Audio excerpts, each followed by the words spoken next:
Life under the Traore administration has never been peaceful. In less than a year, at least 5 attempted coups and assassinations targeting the young president have been thwarted. Most recently, a group of high-ranking officers were arrested for plotting to attack the presidential palace. But what makes this case so alarming? It's the government's official statement. The plot was, quote, closely coordinated with a foreign power, unquote. But which power? And why are they so desperate to overthrow a young president in Burkina Faso? All suspicion points to Washington. Do you believe these conspiracies? Hit that subscribe button on Africa Raw Vision, share this video, and comment below. Who do you think is Traore's real enemy? Why would a foreign power be so desperate to overthrow the young president of a small, landlocked country? The answer lies in the dramatic shift that has taken place since Traore's rise.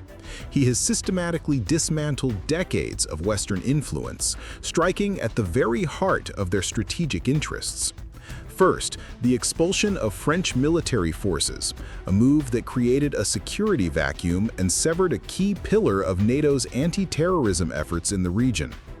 Second, his open and public pivot towards Russia, a major geopolitical rival that is now filling the void left by the French. And third, his bold assertion of economic sovereignty through the nationalization of key gold and uranium mines, directly threatening the financial interests of powerful multinational corporations. For the West, Traore isn't just a political problem. He is a dangerous precedent, a symbol of defiance that other African nations might follow. The story of the coup plots against Traore is not a new phenomenon. It is an echo from the past, a story haunted by the ghosts of history that still linger over the African continent. To understand why all eyes are now on Washington, we must listen to the stories of those who walked this path before Traore, those who also dared to defy. First, there was Patrice Lumumba.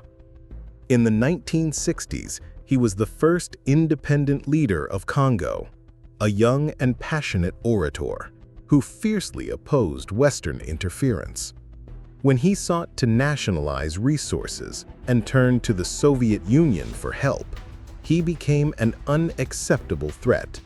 And so his death paved the way for an era of dictatorship and robbed Congo of its chance for true development. Next, there was Muammar Gaddafi. In the 2000s, he proposed a gold-backed common currency for all of Africa, a move to end dependency on the dollar and the euro. For Western powers, this was a direct threat to the global financial system. And so Libya was intervened, Gaddafi was overthrown, and the country plunged into chaos. A chilling morning to any African leader who would dare to challenge the established order. Right here in Burkina Faso, there was once a similar figure, Thomas Sankara, a young revolutionary who became an inspiration to Traore himself. He was known for his policies of self-reliance and his vocal stance against neocolonialism. And so, just 4 years into his rule, he was assassinated in a coup. These stories, though from a bygone era, remain just as relevant today. They are a haunting reminder that when an African leader dares to stand up and challenge the interests of global powers, their fate is often a grim one. And for Traore, who has now challenged that entire order, a shadow war has become inevitable. If the stories of Lumumba and Sankara are the ghost of history, then what's happening in Burkina Faso today is the living evidence that history is repeating itself. The war is no longer a hypothetical, it has become a brutal reality. The first piece of evidence comes directly from the Traore government itself.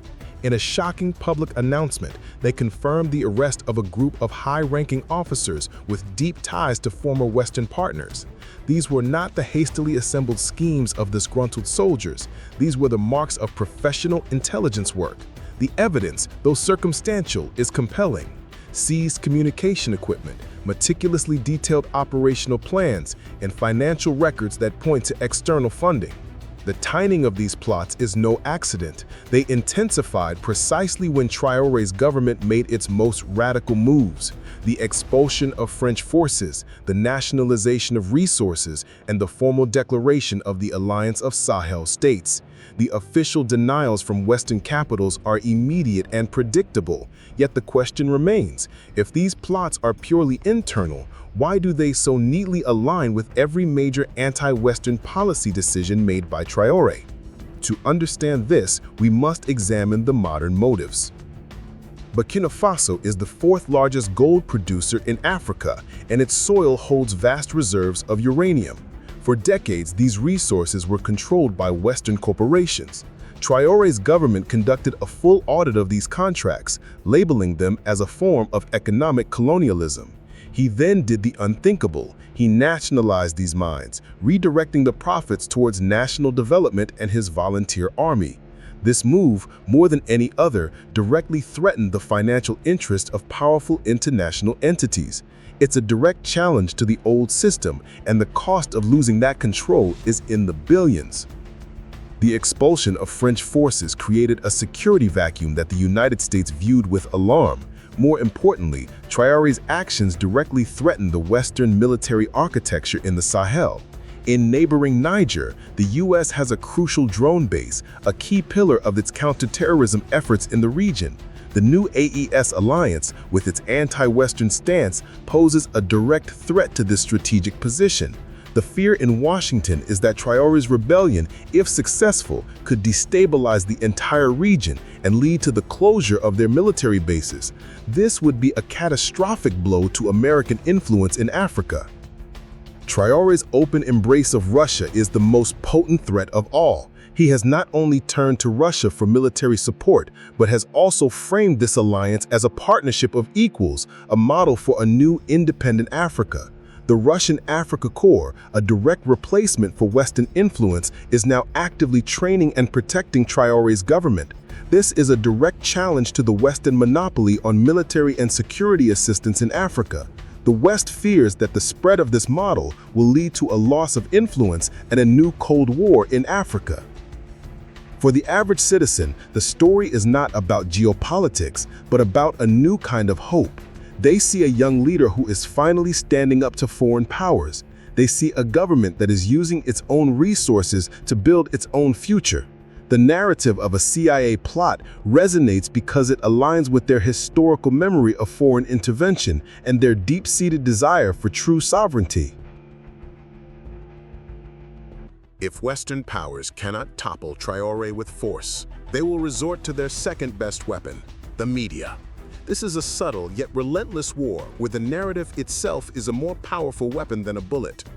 Western media outlets, often acting as proxies for their governments, have tirelessly painted Traoré as a pro-Russian dictator, a threat to democracy, and an autocrat who has betrayed his people.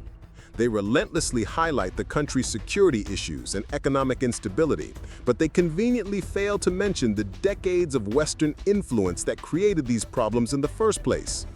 Their goal is simple: to convince the world that Traoré's rebellion is not a genuine liberation movement, but a dangerous, misguided path toward chaos and Russian control. Traoré's government, however, has not been a passive victim. He understands that to win the war, he must first win the battle for the hearts and minds of his people. He is struck back with the same audacious spirit he used to expel French troops. He shuttered French news channels like France 24 and Radio France Internationale, accusing them of being instruments of manipulation. In this new information age, he has also leveraged social media and local news to tell his own story, painting himself as a fearless liberator fighting against a neo-colonial past. He openly challenges Western journalists, saying, "We're recording every lie you tell about Africa." This is a powerful quote from a real speech and can be used to add authenticity. This is a two-front war. On one side, you have the powerful, well-funded Western media machine. On the other, a young president with a smartphone and a popular mandate, using the very tools of the new digital age to fight back. The question is no longer about who has the most powerful army, but who can control the narrative. This battle, being fought online and in the streets of Ouagadougou, is a crucial part of the decolonization struggle. It's a testament to the fact that you can expel foreign soldiers, but you must also expel the foreign ideas that have taken root in your mind. The alliance with Russia is a complex and controversial chapter in this story. On the one hand, it has been portrayed by Western media as a desperate move by a dictator, a betrayal of democratic values, and a simple exchange of one master for another.